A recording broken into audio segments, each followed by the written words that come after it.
Ang video ko ngayon ay tungkol sa pag-breed ng rabbit.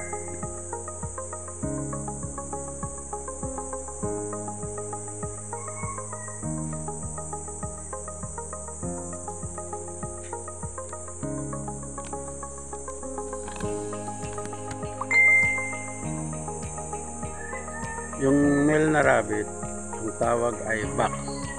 Ang female na rabbit ay do. Ang anak naman, ang tawag ay pitch. Ang pagpa-studs ay 3 o kaya 5 bagsak lang ng box sa pagsampa sa do. Katapos ay hiwalay na ang dalawa.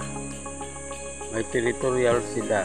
Kailangan bawat isang rabbit ay may sariling cage.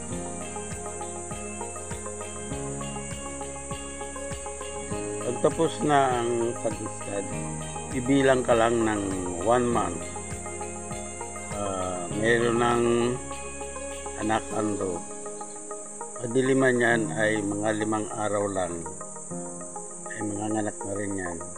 Ang bagong panganak ay nakapikit pa ang mga mata ng cage. Pagdating ng 10 days, mulat na ang mga mata nila.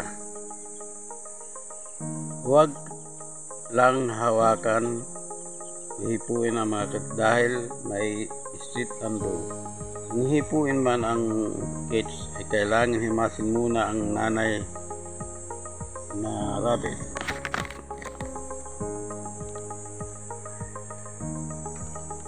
Pag 3 weeks ay magsisimula ng kumain ang cage. Sumasalo na yan sa nanay nila sa pagkain. Pag 1 buwan, pwede nang ibenta ang cage para pang pets. Pag meat production naman, paabutin ng 3 to 4 months, pwede ng meat production.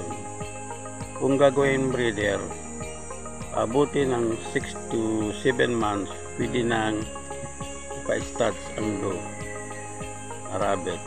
Kung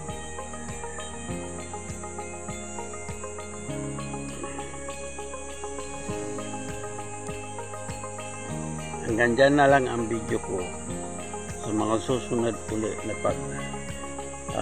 video ko, abangan nyo na lang. Maraming salamat.